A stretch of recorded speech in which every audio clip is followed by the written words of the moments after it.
انسان کی زندگی میں کچھ چیزیں ایسی ہوتی ہیں جن کے بغیر زندگی گزر نہیں سکتی۔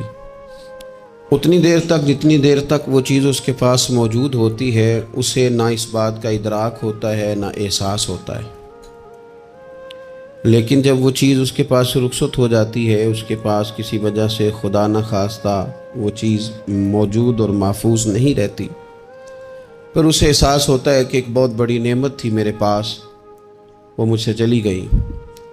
ہماری زندگی کے اندر بہت ساری ایسی چیزیں ہیں کہ اگر وہ ہم سے رخصت ہو جائیں، خدا نہ کرے، تو پھر ہمیں بڑی شدت سے احساس ہوگا کہ یہ نعمت کتنی بڑی ہے۔ آپ قوس و قزح کے رنگ دیکھتے ہیں، دھوپ اور چھاؤں میں لوگوں کے چہروں کو ملاحظہ کرتے ہیں، آپ اپنے بچوں کو محبت کی نظر سے دیکھ کر دل کو ٹھنڈا کرتے ہیں، آپ اپنے ماں باپ کو محبت کی نظر سے دیکھ کر کامل حج کا ثواب حاصل کرتے ہیں، قرآن مجید کی زیارت کر کے آپ اپنے دل میں بہت سارا سرور محسوس کرتے ہیں، لیکن یہ ساری نعمتیں اتنی دیر تک آپ کے پاس ہیں جب تک آپ کے پاس آنکھ کی نعمت موجود ہے۔ اگر یہ رخصت ہو جاتی ہے نا، اگرچہ اتنی ساری نعمتوں میں یہ ایک نعمت ہے، لیکن آپ آنکھ نہیں ہے تو آپ کو تو اپنوں کا احساس بھی نہیں، آپ تو اپنوں کے چہرے بھی دیکھ نہیں پائے۔ کوئی بھی نعمت جو آپ کے پاس ہے، آپ کبھی محسوس کریں کہ اگر اس نعمت کا وجود ہمارے پاس نہ ہوتا تو ہماری کیفیت کیا ہوتی۔ یہ سانس ہے، ہم دو دفعہ سانس کا استعمال کرتے ہیں، ایک دفعہ اندر جاتی ہے اور ایک دفعہ باہر آتی ہے۔ اگر اندر نہ جائے تو بھی مسئلہ ہے، چلی گئی ہے لوٹ کر باہر نہ آئے تو بھی بہت بڑی مشکل ہے۔ تو اس کا اندر اور باہر جانا یہ زندگی کا احساس ہے۔ اگر کبھی سانس اکھڑنے لگے اور آپ کے سینے میں آپ کی سانس اٹکنے لگے تو ایک بہت بڑی تشویش ہے، ایک بہت بڑی آکسیجن ہے، پوری طرح سے انسان کو قید کر دیا جاتا ہے، اور وہ کہتا ہے کہ میرا تو سارا وجود سلامت ہے، ہاتھ کام کر رہے ہیں، پیر کام کر رہے ہیں، آنکھیں کام کر رہی ہیں، زبان کام کر رہی ہے، سب کچھ ٹھیک ہے، صرف سانس اکھڑ گئی ہے تو انسان محسوس کرتا ہے کہ یہ ساری چیزیں سلامت ہونے کے باوجود میرے کسی کام کی نہیں۔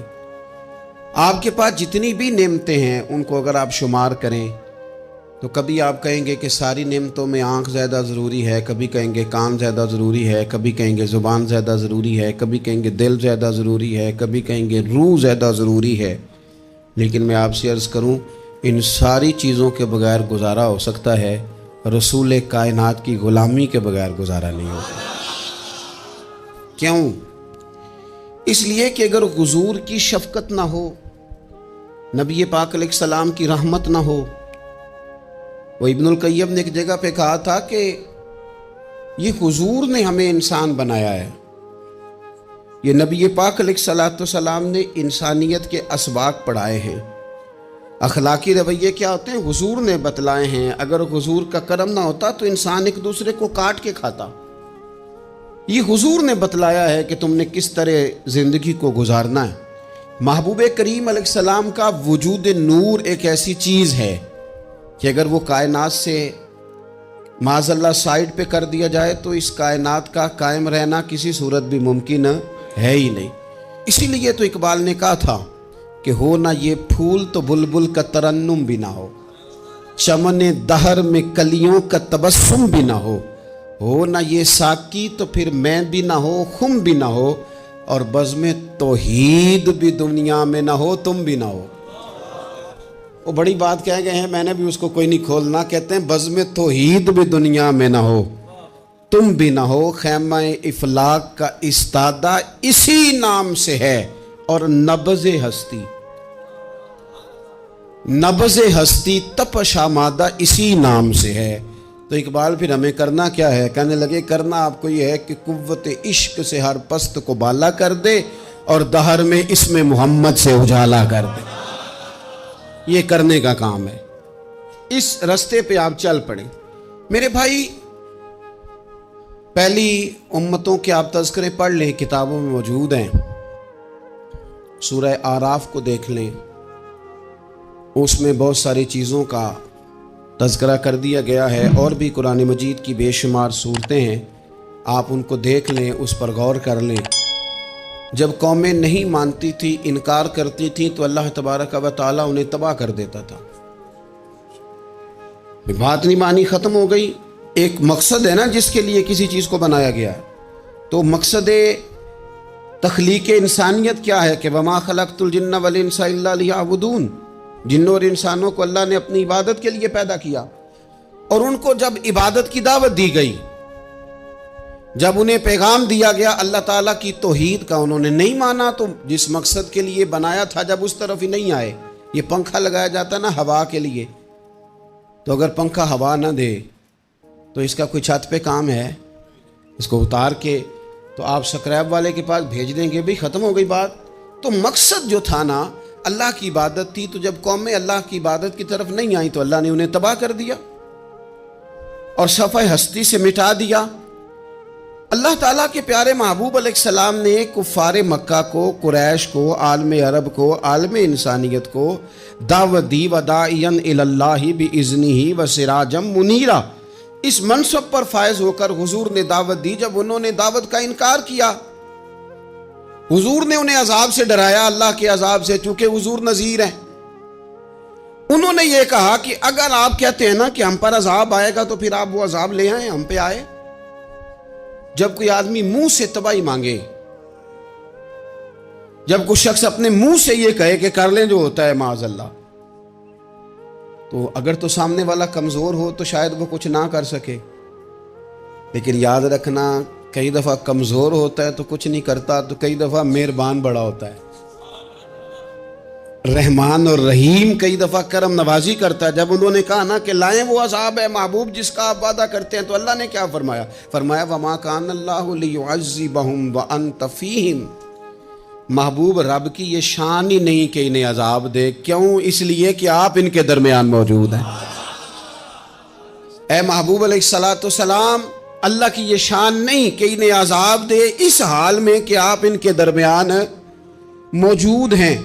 آپ میری بات کو سمجھیں گے، غور کریں گے کہ کافروں کے درمیان اگر حضور موجود ہوں تو عذاب نہیں آتا، تو قیامت میں جب حضور مومنوں کے بیچ موجود ہوں گے، مجھے کہہ لینے دو نا کہ اساں جہاں گناہیاں دا جدوں اعمال نامہ پھرول ہوئے، پھر ذرے ذرے نے سامنے آ جانا ہے، جو جو منہ تھی بولیا بول ہوئے، اساں بھی کول حضور دے بیٹھ رہنا ہے، لکھ عمل ترکڑی تول ہوئے، او دے کولوں بھی رب نے حساب لینا ہے جیڑا بیٹھا ہی محمد دے کول ہو صلی اللہ تعالی علیہ وسلم، او دے کولوں بھی رب نے حساب لینا ہے جیڑا بیٹھا ہی محمد دے کول ہوئے، جس کو کہتے ہیں قیامت حشر، جس کا نام ہے، جس کو کہتے ہیں قیامت حشر، جس کا نام ہے۔ تیرے دیوانوں کے لیے وہ دن تو جشن عام ہے، زیارت ہوگی نا حضور کی، تیرے دیوانوں کے لیے وہ دن تو جشن ہے۔ اور ایک شاعر نے اور بات کھول دی، کہنے لگا ہر نظر کانپ اٹھے گی محشر کے دن، خوف سے ہر کلیجہ دہل جائے گا۔ اچھا جی پھر کیا ہوگا؟ ہر نظر کانپ اٹھے گی محشر کے دن، آنکھیں پھڑ پھڑائیں گی، کانپیں گی اور کلیجے پھٹیں گے۔ منظر ہی ایسا ہوگا، انسان اپنے پسینے میں ڈبکیاں کھا رہا ہے، حساب کا وقت آ گیا ہے اور سورج سوا نیزے پہ ہے، زمین دہک رہی ہے، تو کہنے لگے ہر نظر کانپ اٹھے گی محشر کے دن، خوف سے ہر کلیجہ دہل جائے گا، پھر اوڑھ کر کالی کملی وہ آ جائیں گے، پھر اوڑھ کر کالی کملی وہ آ جائیں گے، پھر اوڑھ کر کالی کملی وہ آ جائیں گے، ہر نظر کانپ اٹھے گی محشر کے دن، خوف سے ہر کلیجہ دہل جائے گا، پھر اوڑھ کر کالی کملی وہ آ جائیں گے، سارے محشر کا نقشہ بدل جائے گا۔ میرے عزیز، حضور کے بغیر گزارا، نبی کریم کے بغیر کوئی چارہ، ہمارا کوئی سہارا ہی نہیں حضور کے بغیر، ہم کدھر جائیں سوائے محبوب کے۔ اس لیے نا صحابہ اس بات پر مطلع ہو گئے تھے، وہ نا بڑی بڑی دھیمی دھیمی باتیں پوچھتے رہتے تھے، اطلاع مل گئی تھی نا کہ اصل کرنا کیا ہے۔ تو جو رازدار لوگ ہوتے ہیں نا وہ پھر دھیمے دھیمے راز کی باتیں کرتے ہیں، حضرت انس بن مالک حضور کے خادم تھے. اماں نے دے دیا تھا حضور کی بارگاہ میں. کہتے ہیں میں 10 سال مدینے میں حضور کی نوکری کرتا رہا, تو قریب سے دیکھا تھا نا سارا کچھ. بہت ساری احادیث ان سے مروی ہیں, بڑی چیزوں کو دیکھا تھا. تو ہم سیانے ہو گئے, باتیں سمجھ گئے, قریب رہنے والے لوگ. تو قربان پچھانن والے ہیں, تو گل جان گئے گل کھول دے نہیں. تو قریب پہنچ گئے تھے نا, تو سمجھ آ گئی تھی بات کی. تو ترمذی میں موجود ہے, ایک دن حضور سے پوچھتے ہیں یا رسول اللہ قیامت والے دن آپ کو کہاں تلاش کروں. یعنی حضور علیہ السلام سے پوچھتے ہیں حضور میں نا قیامت والے دن, بھئی بات تو یہ نا کہ اعمال ٹھیک کیے جائیں, معاملات پر توجہ دی جائے, عبادات کا خیال کیا جائے, جو ہمارے ذمے ڈیوٹیاں ہیں وہ پوری کی جائیں. تو وہ کہتے ہیں حضور وہ قیامت والے دن کہاں تلاش کروں. تو حضور نے بھی نہیں فرمایا کہ تو اعمال ٹھیک کر, مجھے ڈھونڈنے کی کیا ضرورت ہے, کہاں ڈھونڈوں. تو حضور فرمانے لگے مسکرا کے فرمانے لگے, چونکہ قربان پچھانن والے ہیں تو اے گل جان گئے گل کھول دے نہیں. حضور علیہ السلام سے کہا یا رسول اللہ میں نہ قیامت والے دن کہاں تلاش کروں. تو حضور فرمانے لگے حوض کوثر پہ. یا رسول اللہ وہاں کیا ہوگا. تو فرمایا امت پیاسی آئے گی تو میں جام بھر بھر کے پلاؤں گا, میں جام بھر بھر کے پلاؤں گا. ایسا کہ تیری خیر تیرے میں کدے کی خیر, ایسی پلا کہ جس کا نشہ عمر بھر رہے. اور ایک نے کہا تھا کہ طیبہ سے منگائی جاتی ہے, سینوں میں رچائی جاتی ہے, توحید کی میں پیالوں سے نہیں نظروں سے پلائی جاتی. حضور صلی اللہ علیہ وسلم نے فرمایا حوض کوثر پہ بھی جام پلائیں گے. سیانے بڑے تھے حضرت انس اور بلا ہمارا کر رہے تھے. یہ حضور سے پوچھ کے نا تو ہمیں ایڈریس بتا رہے ہیں, کیونکہ حدیث روایت کر دی نا تو ہمیں ایڈریس سمجھا دیے, پتے بتا دیے کہاں پہنچنا ہے, ساری جگہ سمجھا دی. چلیں جدید دور آ گیا ہے, انہوں نے لوکیشن بتا دی کہاں کر کے نا کس جگہ جا کے سٹاپ کرنا ہے کام. یا رسول اللہ وہاں ملاقات نہ ہوئی تو حضور نے فرمایا پھر پل صراط پہ آنا. یا رسول اللہ وہاں کیا ہوگا. فرمایا امت گزر رہی ہوگی اور میں دعائیں مانگ رہا ہوں گا, رب سلم امتی رب سلم امتی, یا اللہ میری امت کو سلامتی سے گزار دے. تو وہاں آ جانا, میں دعائیں وہاں مل جاؤں گا. قربان جائیں. فاضل بریلوی بول پڑے, کہنے لگے خدا کی رضا چاہتے ہیں دو عالم, خدا چاہتا ہے رضائے محمد. اجابت کا جوڑا عنایت کا سہرا, دلہن بن کے نکلی دعائے محمد. اجابت نے جھک کر گلے سے لگایا بڑی ناز سے جب دعائے محمد. رضا اب پل سے وجد کرتے گزریے کہ ہے رب سلم دعائے محمد صلی اللہ علیہ. تو عرض کی یا رسول اللہ وہاں ملاقات نہ ہوئی تو. میں نے کہا وہ ہمیں لوکیشن سمجھا رہے تھے, انہیں تو پتا تھا پہلے ہی. ایک قربان پچھانن والے ہیں تو ایک گل جان گئے گل کھول دے نہیں. تو وہاں نہ ملاقات ہوئی تو حضور نے فرمایا پھر میزان عمل پہ آنا. یا رسول اللہ وہاں کیا ہوگا. فرمایا امت کے عمل تول رہے ہوں گے اور میں ان کے لیے دعائیں کر رہا ہوں گا. میں نہیں جا سکا کبھی بچوں کے ساتھ پیپر دلوانے, استاد کو اجازت نہیں دیتے, کہتے ایگزامینر اور آئے گا کوئی, جس نے پڑھایا ہو اسے اجازت نہیں کہ تو جا. ابا جی کو اجازت نہیں ہوتی کہ وہ ایگزامینیشن ہال میں جائے, وہاں تو کوئی اور لوگ آتے ہیں. یہ بھی عجیب سبق ہے نا کائنات کا کہ سارے تعلیم و تربیت کے اسباق بھی حضور پڑھائیں, رنگ بھی سارا حضور ہی بتائیں, اور قبر کے سوالات بھی سارے ہمیں حضور بتا دیں, اور جب پیپر ہونے لگے تو سرانے بھی کھڑے ہو جائیں. تو پھر کہہ لینا ایک دفعہ پھر کہ وہ دے کولوں کی رب نے حساب لینا, جیڑا بیٹھا ہی محمد دے کولوں, وہ دے کولوں کی رب نے حساب لینا. میرے عزیز ہمارا گزارا نہیں حضور کے بغیر. لوگ اصل میں نا ہمارا مسئلہ نہیں سمجھتے, ہمارا مسئلہ کچھ اور ہے. لوگ ہمیں نا بلا وجہ پریشان کرتے ہیں, کبھی جھنڈے سے, کبھی ڈنڈے سے, کبھی جھنڈی سے, کبھی کسی شے سے, کبھی کسی شے سے. کبھی کہتے ہیں وہ نعت اونچی پڑھ لی, کبھی کہتے ہیں سلام اونچا پڑھ لیا, کبھی کہتے ہیں وہ جھنڈیاں لگا دی. میں نے کہا آپ کی بات بھی ٹھیک ہے پر ہمارا مسئلہ تو سمجھو نا, ہمارا گزارا نہیں نا بھائی. جو کسے دا عاشق ہوئے وہ گالو سے دی. 100 مکر بہانے کر کے میں پوچھیا میاں صاحب نو مزار تے جا کے کہ مکر کرنے ٹھیک نے؟ تساں آکھیا نا مکر کردا ہے تے حضور ٹھیک نے؟ تے مینوں لگدا ہے کہ پولا جان دے سے پے کہ سونا راضی کرنا ہوئے تے موڑ ٹھیک نے۔ حضور نے ایک دن کہا تھا، حضرت ابو سعید خدری نے کہا یا رسول اللہ آپ قرآن پاک کی تلاوت کر رہے تھے، قرآن پاک بڑا سونا پڑھتے تھے نا، تو نبی کریم نے سن لیا، اب کیا کریں دلیل دیں گے تو بات مضبوط ہو جائے گی۔ حضور نے سن لیا تو بعد میں فرمایا ابو سعید تو بڑا سونا قرآن پڑھتا ہے، رب کے علاوہ کسی کو دکھا کے عبادت کرنی جائز ہے؟ حضرت ابو سعید خدری کہنے لگے سن رہے ہیں، مجھے پتہ نہیں تھا آپ سن رہے ہیں، ورنہ میں نے تو اور بنا بنا کے پڑھنا تھا۔ اب تو مان جاؤ نا، جو کسے دا عاشق ہوئے گل اسے دی کرد ہے، 100 مکر بہانے کر کے، 100 مکر بہانے کر کے او دے ہی مرنے مرد ہے۔ میرے عزیز ہماری مجبوری ہے، لوگ اس بات کو سمجھتے نہیں، ہماری مجبوری ہے، حضور کا میلاد ضروری ہے، لوگ سمجھتے نہیں بات کو، اس لیے بلا وجہ رٹا ڈال کے بیٹھتے ہیں۔ بھئی ہم نے تو کوئی رٹا ڈالنا نہیں، نہ سیاست کا، نہ دولت کا، نہ اقتدار کا، نہ کسی اور چیز کا۔ سیاست دے جھگڑے اساں چھوڑ دیتے، تے محبت دا جھگڑا ہے، یہ چھڑا کوئی نہیں سکتا۔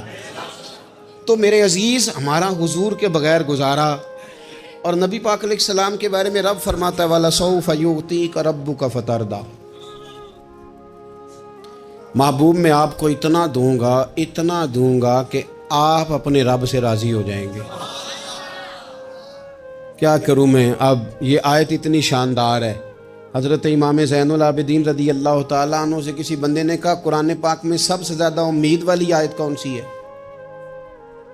اس کا خیال تھا لا تقنطوا من رحمت اللہ، کہیں گے اللہ کی رحمت سے نا امید نہ ہونا۔ اس نے کہا حضور سب سے امید والی آیت بتائیں۔ وہ کہتا میرے ذہن میں تھا کہ یہ والی آیت پڑھیں گے، تو امام زین العابدین رضی اللہ تعالیٰ عنہ فرمانے لگے سب سے امید والی آیت ہے وَلَسَوْفَ يُعْطِيكَ رَبُّكَ فَتَرْضَىٰ، رب کہتا ہے محبوب اتنا دوں گا کہ آپ اپنے رب سے راضی ہو جائیں گے۔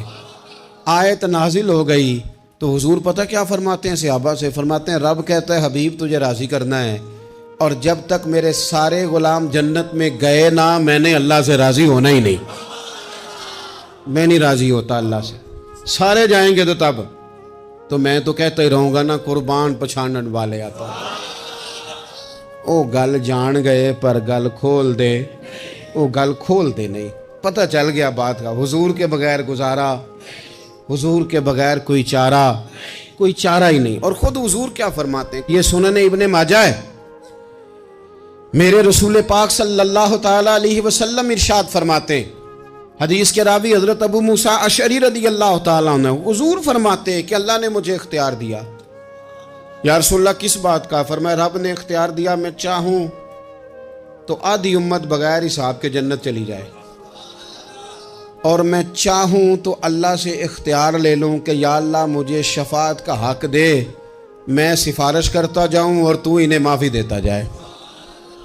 یہ مجھے اختیار دیا اللہ تعالیٰ نے۔ تو حضور کیا فرماتے ہیں؟ فرماتے ہیں وہ آدھی امت والا سودا نہیں میں نے قبول کیا، میں نے نہ شفاعت لی ہے، کیونکہ یہ عام تر ہے اور یہ کفایت کرنے والی ہے، یہ عام بھی ہے اور کفایت کرنے والی بھی ہے۔ اور حضور نے یہ لفظ کہے، یہ سنن ابن ماجہ کتاب الزہد دیکھیے گا، اس میں روایت مل جائے گی۔ حضور فرماتے ہیں یاد رکھو تمہارا کیا خیال ہے کہ میری یہ شفاعت پرہیزگاروں کے لیے؟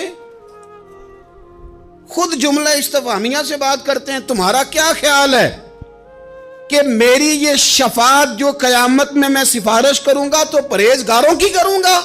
حضور فرماتے ہیں نہیں، میں قیامت میں گناہگاروں کی سفارش کروں گا، میں گناہگاروں کی سفارش کروں گا، گناہگاروں کے لیے عرض کروں گا اللہ کی بارگاہ میں۔ کچھ دن پہلے میں کہیں پڑھ رہا تھا کسی کا مضمون، اس نے تشبیہ کس طرح کی دی ہے مجھے پتہ نہیں، لیکن لکھ دی بات، کہنے لگے ایک وکیل ہوتا ہے ایک شفیع ہوتا ہے، ایک وکیل ہوتا ہے ایک، حضور وکیل نہیں ہمارے، حضور ہمارے شفیع ہیں، شفاعت کرنے والے ہیں۔ وکیل یہ کہتا ہے جج صاحب سے کہ یہ جس کا میں وکیل ہوں نا، اس نے نا غلطی کوئی نہیں کی، اسے معاف کر دیں۔ وکیل یوں بحث کرتا ہے، کہتا ہے اس نے کیا ہی نہیں، جرم معاف کرے۔ اور جو شفیع ہوتا ہے نا وہ کہتا ہے مالک اس نے سارے کیے، تو میرے آنے کی لاج رکھ اور اسے معاف کر دے۔ یہ وکیل اور شفیع کا یہ فرق ہوتا ہے کہ شفیع کہتا ہے سونے سارے کیے ہیں، بڑے بڑے پاپ کیے ہیں، پر میں جو آ گیا ہوں تو مہربانی کرنا معافی دے دے۔ میرے عزیز، حضور کے بغیر کہیں بھی گزارا نہیں ہے۔ ہم نے نا جب یہ بات سمجھ لی، اور پتہ ہے نبی کریم صلی اللہ علیہ وسلم نے آگے بڑھ کے خود بھی کئی مقامات پر اس بات کو کھول کر مختلف انداز میں بیان کیا۔ حضرت عبداللہ ابن عباس رضی اللہ تعالیٰ عنہ کی روایت آپ دیکھ لیں، یہ آپ کو مستدرک میں ملے گی۔ حضور صلی اللہ علیہ وسلم فرماتے ہیں قیامت کے دن اللہ تعالیٰ انبیاء کے لیے نور کے ممبر بچھائے گا، ہر نبی ممبر پہ بیٹھ جائے گا، ہر پیغمبر علیہ السلام اپنے ممبر پہ جلوہ فروز ہو جائیں گے، ہر پیغمبر۔ لیکن حضور فرماتے ہیں میرا ممبر خالی ہوگا۔ یا رسول اللہ صلی اللہ تعالیٰ علیہ وسلم آپ کا ممبر کیوں خالی ہوگا؟ حضور فرماتے ہیں میں ممبر چھوڑ کے رب کی بارگاہ میں کھڑا ہو جاؤں گا، اور اس ڈر سے کھڑا ہو جاؤں گا کہیں ایسا نہ ہو کہ میں جنت میں چلا جاؤں اور میری امت رہ جائے۔ میں اپنی امت کی سفارش کروں گا، رب میری امت کی سفارش قبول کرے گا۔ فرماتے ہیں میں اتنی سفارش کروں گا کہ جہنم کا دروغہ مجھ سے کہے گا کہ محبوب کمال ہو گئی، آپ نے تو اپنا کوئی غلام دوزخ میں رہنے نہیں دیا، سارے آپ نے نکال دیے۔ کسی شاعر نے بڑی خوب بات کی تھی، اس نے کہا تھا کہ یاد رکھو قیامت کا جو دن ہے نا، یہ قیامت کا دن دراصل ہمارا وقت ہوگا خاص، جب ہم نبی پاک صلی اللہ علیہ وسلم کی بارگاہ میں جائیں گے تو ہمیں سمجھ آ جائے گی کہ دنیا میں ہم نے کئی دوستیاں لگائی تھیں پر جھوٹی لگا بیٹھے۔ ایک دوستی سچی ہے جو مدینے والے کی ہے، وہ کہتے ہیں محمد بوٹیا جھوٹا ہی جاگ سارا، اے سچیاں مدینے والے دیاں یاریاں، سچیاں مدینے والے دیاں۔ تو نبی پاک صلی اللہ علیہ وسلم کے بغیر نہ دنیا میں گزارا ہے، نہ قبر میں گزارا ہے، نہ آخرت میں گزارا ہے۔ اب ایک سبق ہے، وہ سبق بھی آپ نے ضرور یاد کرنا ہے۔ جس شخصیت کے بغیر ہمارا گزارا نہیں، نہ قبر میں، نہ حشر میں، نہ پل صراط پہ، نہ میزان عمل میں، نہ حوض کوثر پہ، تو ہمارا ان کے بغیر دنیا داری میں گزارا کیسے ہو جاتا ہے؟ ہمارا تجارت بھی حضور سے سیکھیں، گھرداری بھی حضور سے سیکھیں، شادی بیاہ کے طریقے بھی حضور سے سیکھیں۔ جب گزارا نہیں حضور کے بغیر تو پھر زندگی کے سارے سلیقے حضور سے سیکھیں، پھر ادھر ادھر جانے کی ضرورت ہے۔ حضور کی سیرت کو پڑھیں، سوانے کو پڑھیں، حیات مبارکہ کا مطالعہ کریں۔ یہ جو ہم میلاد کا جلوس لے کے نکلتے ہیں نا، جب ہم نے نا بہت ساری چیزوں کو سطحی سا سمجھ لیتے ہیں معاذ اللہ بعض اوقات۔ یہ جب ہم میدان میں نکلتے ہیں نا، میلاد کے جلوس میں حضور کے نام کا نعرہ لگاتے ہیں، تو ہم نا للکارتے ہیں اس نظام کو جو نظام حضور سے پہلے تھا۔ امیر غریب کی تقسیم تھی، ذات برادری کی تقسیم تھی، چھوٹے بڑے کی تقسیم تھی، گورے کالے کی تقسیم تھی۔ ہم جب میدان میں نکل کے نعرہ لگاتے ہیں تو ہم اس نظام کو للکارتے ہیں، ہم کہتے ہیں وہ نظام نہیں چلے گا، اب حضور کا میلاد ہو گیا ہے۔ اب نظام وہ ہے کہ جس پلیٹ میں ابو بکر صدیق کھانا کھائیں گے اسی میں بلال حبشی بھی کھائیں گے۔ اب نظام وہ ہے کہ اگر غریب آدمی جرم کرے گا تو سزا ملے گی، تو اگر گورنر کا بیٹا جرم کرے گا تو سزا اسے بھی ملے گی۔ اب حضور کا نظام آ گیا، ہم اس نظام کی طرف بڑھتے ہیں، اپنے آپ کو حضور کے قدموں کی طرف مائل کریں۔ میلاد صرف 1 سے 12 ربیع الاول تک نہیں، میلاد سارا سال ہے، ذکر میلاد سارا سال ہے، میلاد کی محفل سارا، اور میلاد صرف مسجد میں نہیں، گھر میں بھی ذکر میلاد، دکان میں بھی ذکر میلاد۔ ذکر میلاد سے مراد حضور کی تعریفیں، نبی پاک کی شانیں، حضور کی باتیں، آ میرے دل آمنہ کے لال کی باتیں کریں، چہرہ والشمس کے اجلال کی باتیں کریں، اپنی طبیعتیں حضور کے ساتھ لگائیں، اپنے آپ کو حضور کے قدموں سے وابستہ کریں اور عشق کریں نبی پاک سے۔